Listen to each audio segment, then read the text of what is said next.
This week we are learning Parashat Acharei and Kedoshim, and tonight we're going to be learning the holy words of Rabbi Leib Heyman, and I'll give you the topic that he names it, and you'll only understand this towards the end, but I guess it'll be on your mind the whole time, so you'll appreciate it.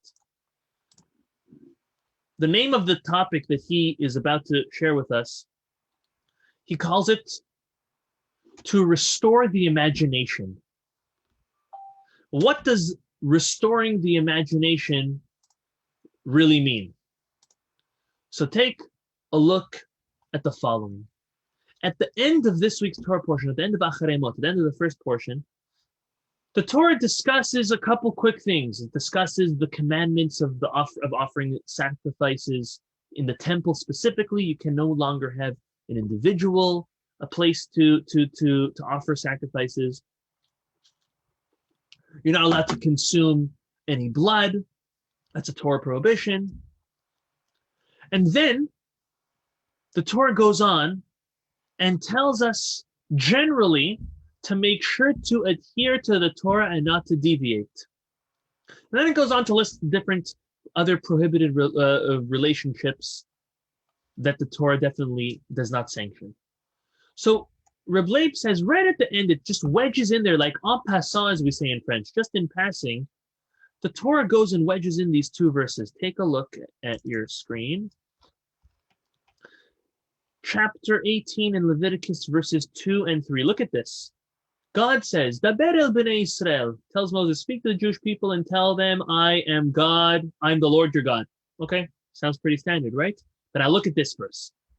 Make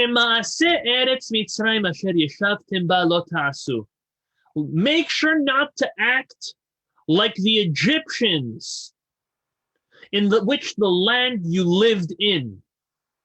And also, also make sure you do not adopt the practice of the Canaanites to the land which I'm going to bring you. Do not follow their ways. Reb Leib says, what's going on? Why does he all of a sudden need to specifically mention this now? But more importantly, he wants to know, why does the Torah specifically say, don't act like the Egyptians or like the Canaanites? What about Moab and Amalek and the other nations? So what, we could be like them, but we can't be like the Egyptians and the Canaanites? Why is the Torah singling out? Why is God telling Moses to single out the Egyptians as well as the Canaanites? I think it's a great question.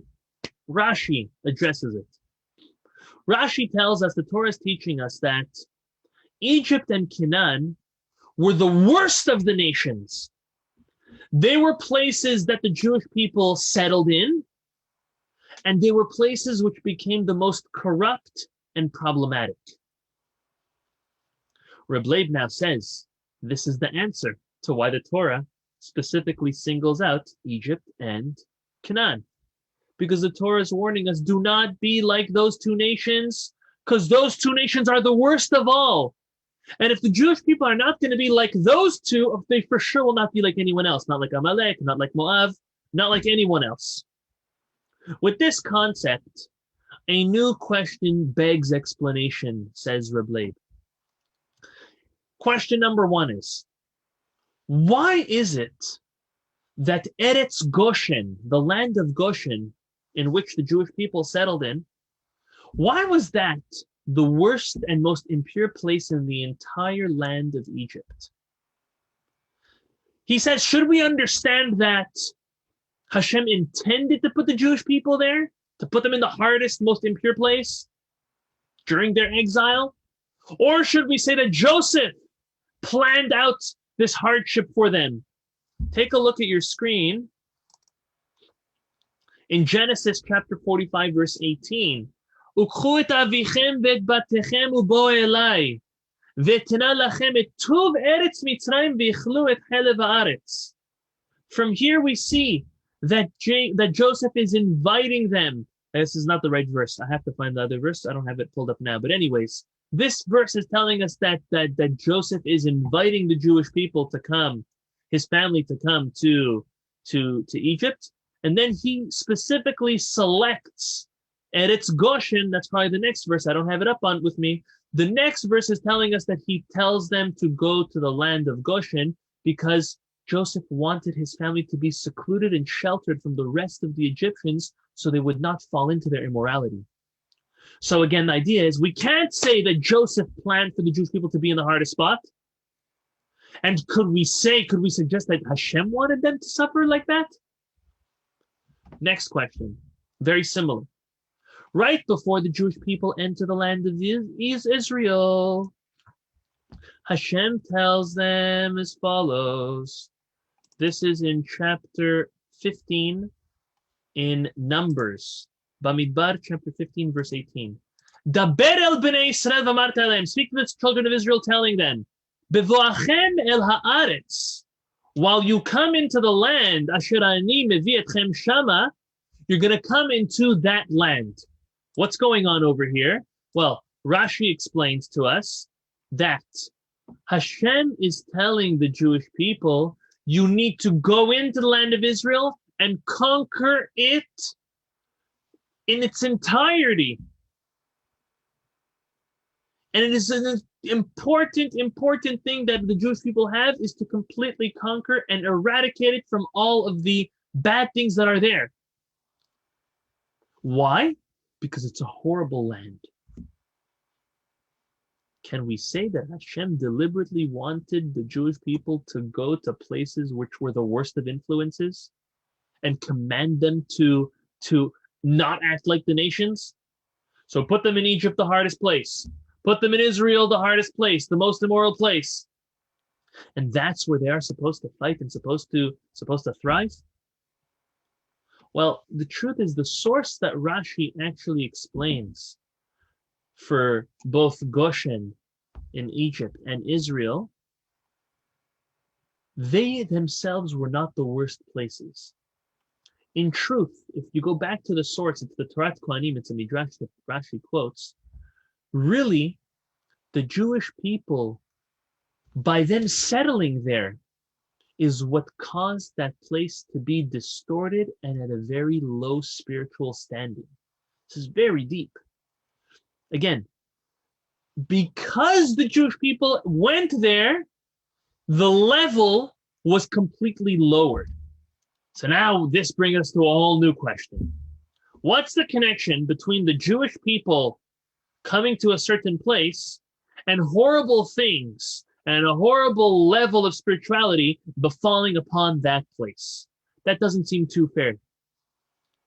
So the Ravad, one great commentary on the Rambam, he writes that when the Jewish people came to those places, the Jewish people caused the hosting nation to become monstrous, evil, and completely immoral. But why? Leib wants to know, why is it that when we come, how do we understand this, Vavad?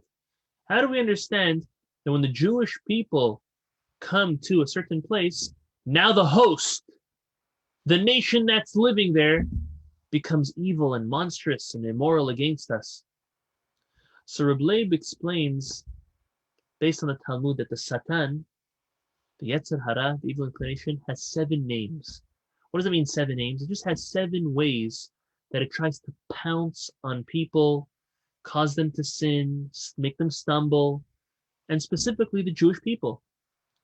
The Talmud says that the Satan wants to stumble and cause failure to the Jewish people so much that he would even leave his job of trying to tempt the nations of the world and just focus on the Jewish people. One of his names, says Leib, is Michshol. Michshol means to stumble. The Satan did to the Jewish people exactly what he did to them even prior to that. If we look, one of the main reasons why the golden calf actually came to fruition, that was because the Satan showed the Jewish people an image of Moses dead. Right? Remember that Talmud is famous. that the Jewish people were saying, where's our leader? Where's our leader? They looked up at the sky, and in the clouds, the Satan made an image of Moshe dead. As if they're looking up at Shemaim and it's all a fake. The Satan will do anything to cause stumbling to the Jewish people. It's his job, says Reb Leib. It's his mission to cause havoc. So of course Joseph chose the best place for his family to live. Obviously. And of course the land of Israel is a holy and pure place.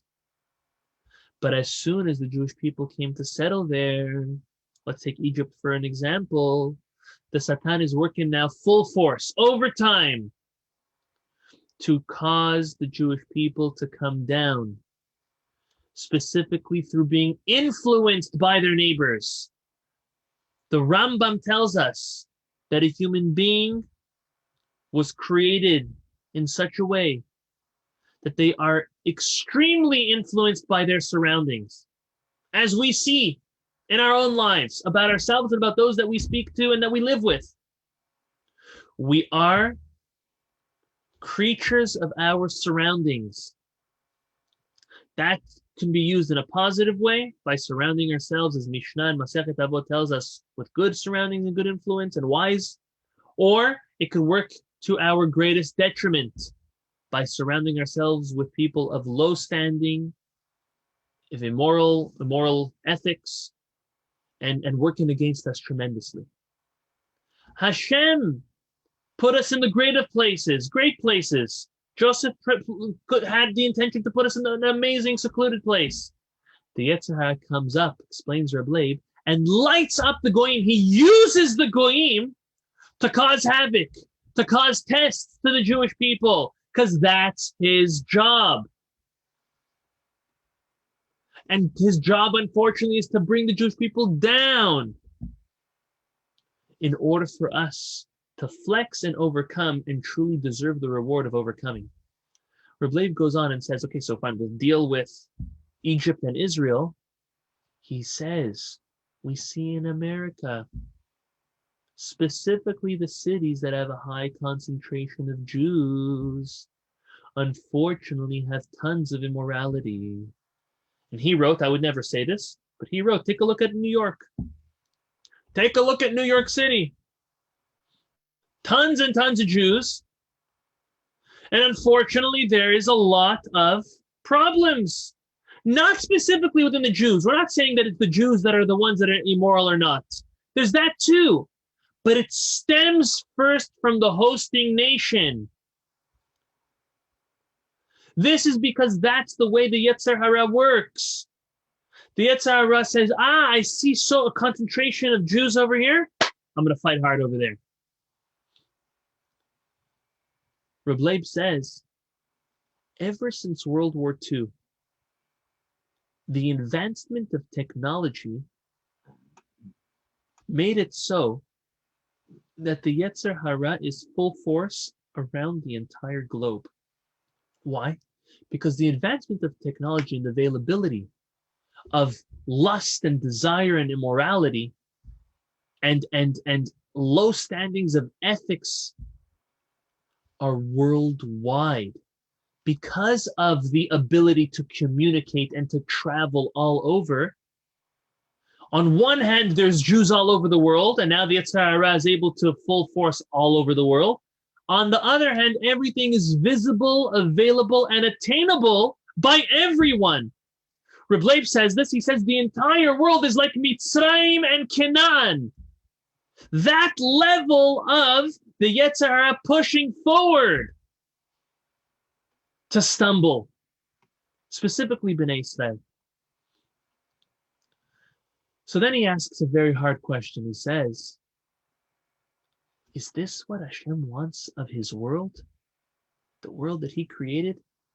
His chosen nation, his children, to be constantly exposed to all forms of immorality and impurity by the Goyim? Does Hashem want this? Answer is, of course not. 100% not. But the only way to get rid of this doom, this control that the Yetzer Hara has is to eradicate immorality from our midst, from ourselves, because we can't control anything else except ourselves, our family, our immediate community, and only then will we be freed from the Yetzer Hara. This was the problem, explains Reb Leib, that the Jewish people had when they conquered Canaan. They were commanded to conquer and eradicate all idolatry and immorality, but they didn't. And because they left a small part, it's kind of like yeast. It's a beast. It needs to feed off anything, just a little bit of it, and it just grows and grows and grows. Since a little bit was left in Canaan, in Eretz Yisrael, while it was being conquered, unfortunately, it kept a threshold amongst Israel, amongst Bnei Israel. So now, after hearing this, Reb Leib says, every God-fearing Jew has to ask, what can I do to save myself, to save my holy neshama, a piece of God that's in me? How can I protect it from outside influences and the Yetzer Hara bringing us down? So he tells us that we have to understand that the Yetzer Hara infiltrates, just like anything else, when and where there is a breach. Look, speaking a little bit about politics, and we're not going to get too deep into it, but if we look at what's happening in our country now, the one that we live in, the United States of America, there's a breach in the border, in the south border, and people have been piling in for months, weeks, months, however long you want to call it. A nation is only as strong, a country is only as strong as its borders. The same thing is true in every aspect of life, and we're going to give a couple of examples. Reb Leib is telling us the Yetzer Hara infiltrates where there's a breach, when there is a breach in the wall. Chazal tell us that all emotional, psychological, spiritual, and physical sicknesses are similar in the fact that they grow stronger and the damage gets stronger and stronger as long as the breach is still open. For example, if a person fell and they have a wound and the wound is not closed yet, then there's no way for it to heal. It will only get more infected and possibly just spread that infection and that virus throughout the person's body. Spirituality is the exact same. When there's a breach in the spiritual aspect of a person's life, a person cannot heal. So where is that breach? Where is that hole? Explains Reb Leib. Based on something we've heard about and we've spoken about, that most sins comes from what a person sees and reads. Whatever information you start digesting and downloading into your brain, that is unfortunately the breach and the opening for one to sin. The eyes are the window to the soul.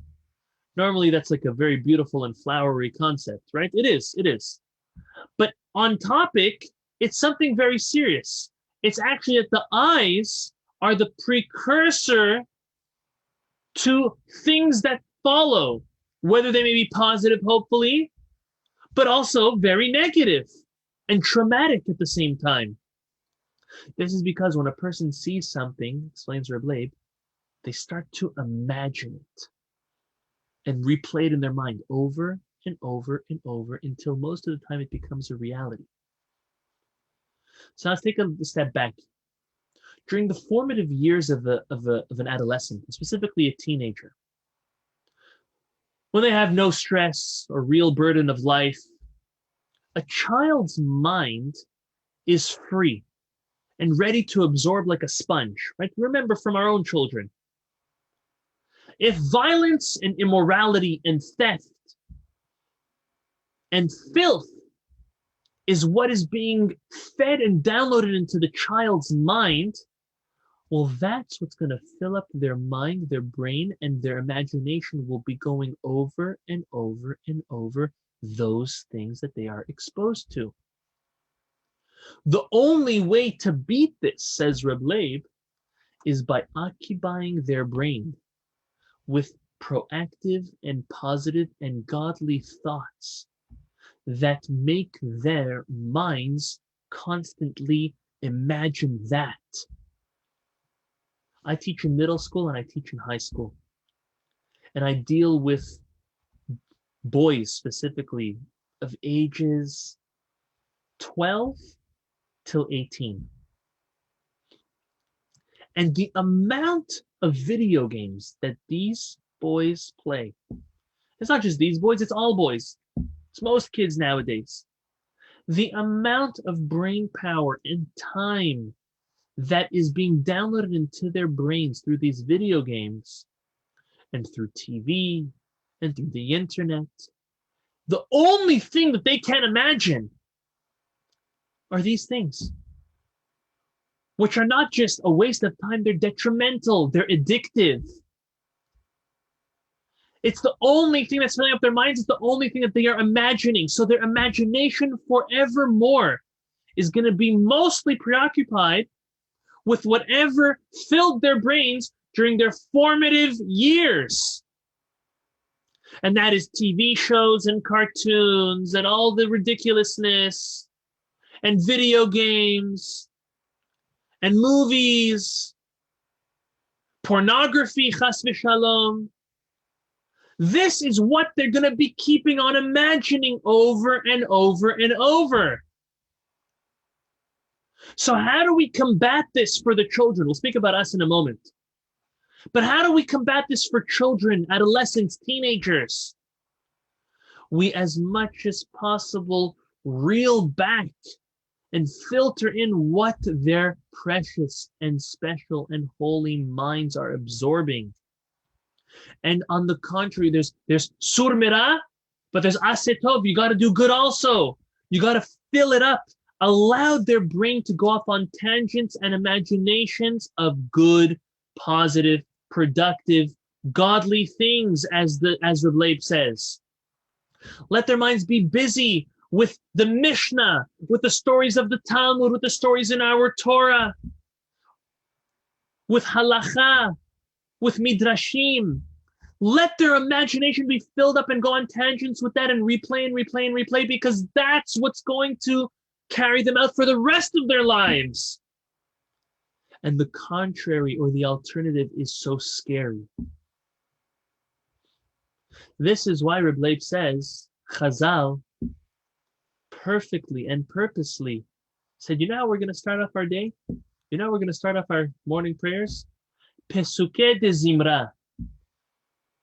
Pesukei de Zimra are the Tehillim of chant and song and praise that King David praises the Almighty, pours out his heart and his soul for the love that he has for God. But it's more than that. You know about what? He specifically praises God about his greatness, his kingship over the world and every aspect of it, mentioning the sun, the moon, the stars, human beings, animal, all living beings and creatures. In order that we can imagine the world, we can imagine that which God put into this world. Then we go on, we sing Az Yashir Moshe. We sing about the splitting of the sea, the Jewish people marching through, surviving. To imagine that we are leaving Egypt and crossing the sea. The Chidah HaKadosh tells us that when we sing the Az Yashir every single day, not only on Shabbat, we're supposed to do it with joy and imagine. Big word, to imagine going through yourself. Why are Chazal going through this? Because Chazal understood that whatever a person thinks of, they keep on reimagining and reimagining and reimagining over and over and over. Reb Leib says the way to fight the Yetzer Hara is to take charge of your mind. How do you take charge of your mind? You take charge of your eyes. Whatever comes into your eyes through what you see, what you watch, what you read is what's going to be absorbed in your brain, and you're going to replay it over and over and over. This is why I said at the beginning, Reb Leib says We have an obligation to restore our imagination. How do we restore our imagination? We're 30, we're 40, 50, 60, 70. How do we restore that our imagination now becomes holy and pure? No matter what a person's past was, no matter what they have as previous exposures to, or trauma even. That's a big issue with trauma. A person keeps reimagining the thing over and over and over. How do you break loose from it? So, of course, there's the aspect of speaking it out and reacting it, reliving it, speaking it over. I get it. But if you keep on dwelling on that forever and ever and ever, you're just going to stay in that dark black hole and never be able to crawl out. The way to crawl out for trauma and for anything else that a person may be reimagining over and over is, as Chazal say, the way of the righteous is to, with the exact same topic or way that they faulted in, use that to fix and to do good and to serve Hashem. Meaning, if a person sinned with their hands, you do mitzvot with your hands. You sinned with your legs, you do mitzvot with your legs, you run to do mitzvot. You sinned with your tongue, you spoke Lashon Hara, you sing Tehillim and Divrei Torah and good things and encourage others and say good, compliment people. Same thing. If our minds were filled with schmutz, if our minds were filled and reliving imaginations of things which are immoral, violent, unethical, we have to use our minds and fill it up with good things to imagine, to cling to Hashem, to understand Hashem, so that those things are what we keep on replaying. The more Torah we learn, the more we read, the more Jewish philosophy, kosher Jewish philosophy that we read, that's the more it's going to be playing in our minds. The more we understand Hashem, the more we can somewhat imagine Him. The more we sing His praise through Tehillim and our Tefillah, that's the way we're able to shift our imagination from one thing to another. Our brain is a vessel. Our brain is a muscle.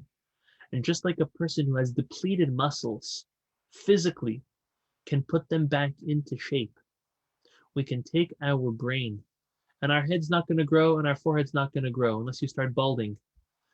But spiritually, emotionally, we are going to feel that by working out our brain, by going through the mental exercises of understanding God, praising Him, praying to Him, learning about Him, that's the way we're going to use our brain for the good. And we're going to now start to create healthy patterns of imagination. So the tagline for tonight is restore your imagination. And we spoke about how to do that. And I want to thank all of you for joining in on and listening into this very, very great wisdom of Reb Leib. And want to make again another mention to Reb Leib's younger sister, who's with us on a weekly basis, Mrs. Hannah Breutman. It's an honor and a pleasure to have you with us. It is truly my honor that you are with us on a weekly basis. I'm allowing anyone who would like to unmute themselves and ask any questions. Now you can go for it. We just love her. I have to say it. That's all. I'm sorry I'm not showing our video. We're a little busy here. But I just want to say, hello, Aunt Hannah. We love you. And thank you, Rabbi Loretta. It was a super, super great class. Super great. Thank you. I see Isaac is rubbing his head. He's got a couple questions. I see Jacob has a couple questions. I see Joel has at least a question or a comment as well. Maybe more. Maybe more. Okay, so let's go in order of seniority, of age before beauty, right? So Isaac, bechavod. The youngest one first.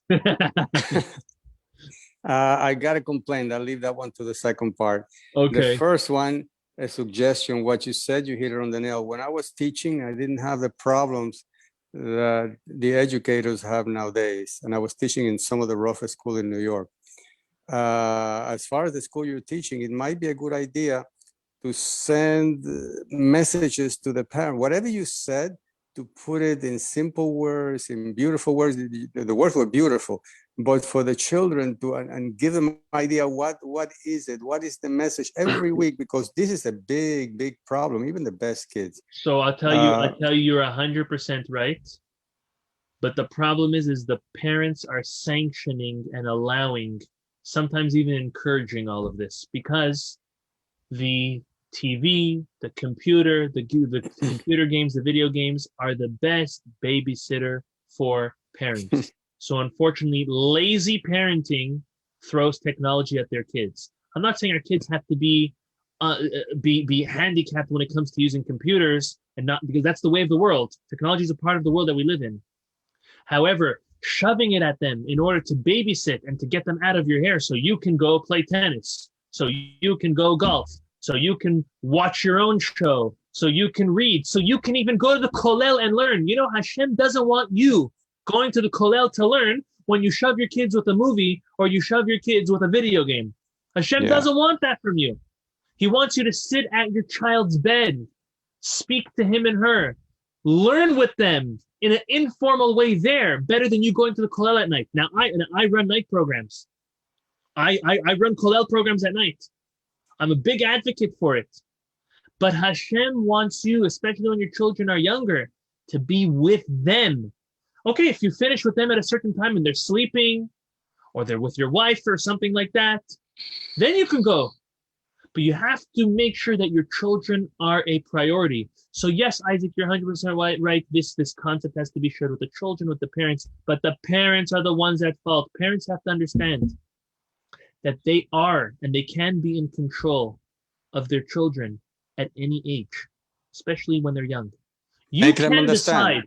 You have to put your foot down. Make them understand. Sometimes parents wake them up. That's one thing. And the other thing, I hate to go against something you said. Never. We're here to learn. Usually, I don't know. You didn't say you're quoting other people. I made some comments before. I don't know if you read them, where somebody gazes on a woman, and that woman, or it could be the other way. That was my second question: is what happens if the woman gazes at a man, and she's actually have the ayin hara on the man, or the man on the woman? What happens in bestiality? The animal gets killed. I got it. What happens in the case of a rape, where the woman really is not, it's not her fault? And in the past, they have been blamed. Well, she was dressed improperly and she deserves it, and this and that. I don't think that's the case. So the people in the cemetery, the 9 out of 10 that are there for the ayin hara. No, 99 out of 100. Or 99 out of 100. Okay. So even worse. All these people. I mean, for me, it's a concept that I've always had a tough time comprehending. How you blame. As you blame the animal, how you blame now another human being who's not fault. I know of a case of a boy who was raped, of all places, in a Jewish camp. A boy by another man, by man or a younger boy, or I think it was a younger man. And this was a terrible. And okay, why is that boy now, who somebody has the eye on him, so to speak? Why is he also punished? To me, I can't comprehend. I would never go over a woman. Okay, let's take. You said a lot of things. Let's do one. Yeah. Let's do one at a time. First of all, on the concept of what happens if a woman checks out a man, is she punished for that? So you have to understand that men's brains are wired different than women's brains. It's something which doesn't make sense. As a healthy man, it just doesn't make sense. How is it that a man can look at something and then be completely attracted to that in a improper way? We'll just use it that way. Okay, we'll call it that way. But a woman not. It just doesn't make sense to us. And the answer is because Hashem wired us differently. Not for the better or for the worse. There's pros and cons to both of our systems, let's call it. But one of the facts of the system is that when a man looks at a woman, he gets triggered. When a woman looks at a man, 99% of the time she isn't. It's just the way it is. Unless the man starts flirting with her and then gives her the attention she's seeking, and then something happens. You understand? So the isur of shmirat enayim, the prohibition of gazing, is specifically on men because that's our test, because that's the way we were wired to answer that question. Okay? Now, Okay. why is a woman punished? Let's go for being looked at. Well, for being looked at, we said, because if she was really, really dignified or really, really private, she wouldn't cause attention to herself. But now, if chas v'shalom, a woman is raped, what do we say? We say now we blame her because of the way she dressed or the way she acted. So the answer is not all the time. Sometimes yes, sometimes not. Now, a woman who is raped is not punished, right? The man is punished. She's not punished. She actually now has an option to stay married to that person or opt out and be free to marry anyone else. But yes, sometimes a woman can bring extra attention to herself in an unhealthy way that would cause a man to violate her, which is not right on both sides, 100%. But there are cases also where a woman did not do anything wrong for her to cause that attention to be brought to her, and in neither case does she deserve it. Even if she does bring the attention to herself, she doesn't deserve it to happen, right? It's a horrible thing to be violated as such, 100%. No one will ever say otherwise. But it doesn't. But to answer your question, it's not only if she acted that way would that happen to her. It could also happen if not. And in the case of a man doing it to another man, as it happened in a member of my family, the person that did it was completely sick, retarded, needs to be either put behind bars or in an electric chair. I'm not even joking. But the recipient also. The recipient is a victim of something that for whatever reason a divine calculation was made that we will never understand, and that person now lives with a lifelong test. And it's not to say that person, that boy or child or man did anything to deserve to in this world to deserve that. Just like a woman who was raped that didn't do anything to deserve that. I screwed up her life, this poor man. It's a disaster. It's a disaster. Years ago. On that topic, I want to introduce everyone to Jacob. Look at this, Jacob. The first online class that you come in on. Look what we're speaking about. On that topic, I'll tell you. I just want to introduce everyone. Jacob is a close friend of mine. We've spent 2 Passovers together now, and a fellow Canadian, and big Baal Chesed, Baal Tzedakah, and a community man. Jacob has an organization which he'll speak to us a little bit about now, about informing and educating people about unfortunate abuse and sexual abuse and molestation to children, which unfortunately there are way too many victims that it's just something which is hushed even in our Jewish communities.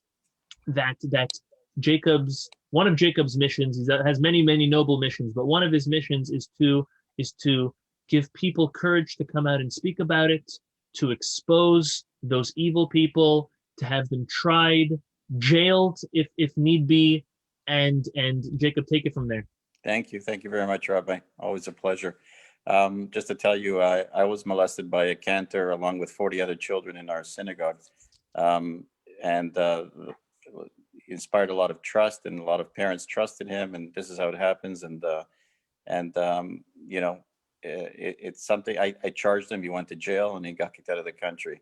Unfortunately, not everybody goes ahead with the process. It's not easy.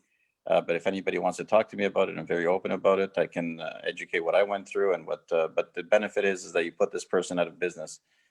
In New York, there's one person who molested 300 kids. They call it the Holocaust. A Holocaust of what happened with a lot of children. And yes, it affects the child. It affects the future generations. It's a very delicate matter. But if this child ever wants to speak to me and talk to me, I'm very open, and you can reach out to me and I can speak to them about it. But definitely, they need some kind of help and to be able to speak about it.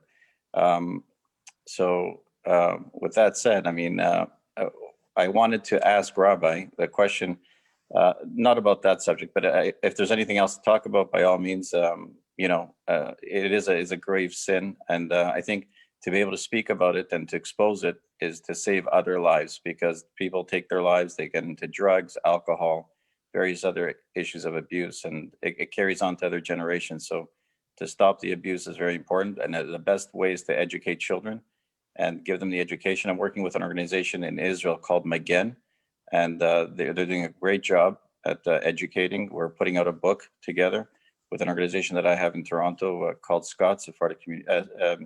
Children Let's Talk. That's the other organization that I did a lot of goodwill with.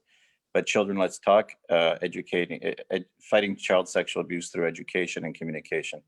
If kids are, not held to blame, if they're not held to feel like they were the responsible ones, and also synagogues and organizations where it happens a lot, but any other organization, to make the victim, put them number one, as opposed to appealing to the pedophile and blaming the child for what had happened, and giving them the support. It shows the victims that they'll be supported by the organizations, which is probably one of the best medicine any victim can experience, to knowing that the community's with them as opposed to against them, and not giving the pedophile a free floor to be able to molest other children, and getting the protection that typically they've received in the past. So speaking out about it and challenging it, it's not easy, but I see that there is a shift,